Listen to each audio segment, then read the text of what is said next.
छत्रपती शिवाजी महाराज की, बहुजन प्रतिपालक छत्रपती शिवाजी महाराज की जय भवानी, जय भवानी, जय जिजाऊ, जय जिजाऊ।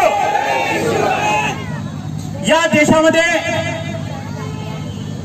निर्मळ समाज व्यवस्था निर्माण व्हावी म्हणून आपल्या प्राणाची आणि आहुती देणाऱ्या सर्व बहुजन महामानवास प्रथमतः विनम्र अभिवादन करतो।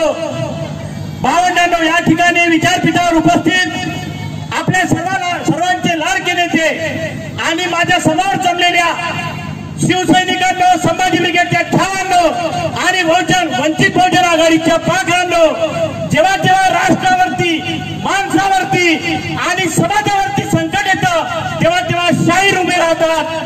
मागच्या दशकामध्ये महाकवी वामनदादा खर्डक नावाचे शाहीर उभे राहिले आणि त्यांनी व्यवस्थेला प्रश्न विचारला, सांगा धनाचा साठा आणि आमचा वाटा कुठं आहे। भावंडांनो, आज जर वामनदादा असते तर काय म्हणलं असतं लक्षात घ्या।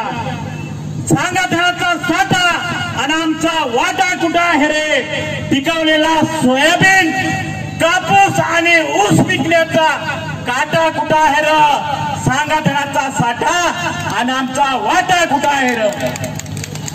भावंडांनो, आधारला पॅन जोडलं कशावर नाही। आधारला पॅन जोडलं, बँकेला मोबाईल, त्यांच्या सांगण्यावरून आपण नाही। आधारला पॅन जोडलं, बँकेला मोबाईल, तरी पळालेला मल्ल्या आणि नीरव मोदी कुठं आहे र।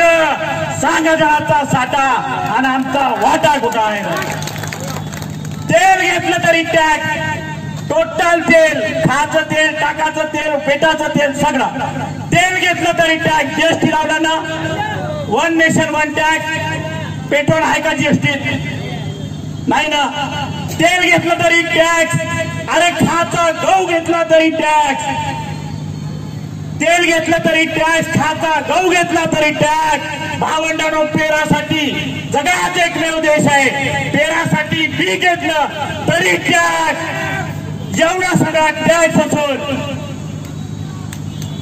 तेल घेतलं तरी टॅक्स, गहू घेतला तरी टॅक्स, पेरासाठी बी घेतलं तरी टॅक्स। एवढा सगळा टॅक्स भरून तुम्ही दिलेल्या घोषणाचा पैसा कुठं आहे र।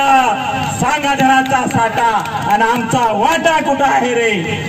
शिवसेना फोडली ना, मग जाधव साहेबांनी सांगितलं, शिवसेना फोडली, त्यात भागलं नाही तरी राष्ट्रवादी फोडली। शिवसेना फोडली, राष्ट्रवादी फोडली। देशामध्ये न्यायालय असून सांगा आमचा न्याय कुठं आहे र। तारीख पे तारीख घेऊन हा निकाल कुठं आहे र। सांगा धनाचा साठा आणि आमचा वाटा कुठं आहे र। आमचा वाटा कुठं आहे र। आमचा वाटा कुठं आहे र। ही सगळी समस्या कोणी वैयक्तिक घेऊ नये, व्यवस्थेला विचारलेली प्रश्न आहेत। धन्यवाद। जय जिजाऊ, जय शिवराय, जय महाराष्ट्र।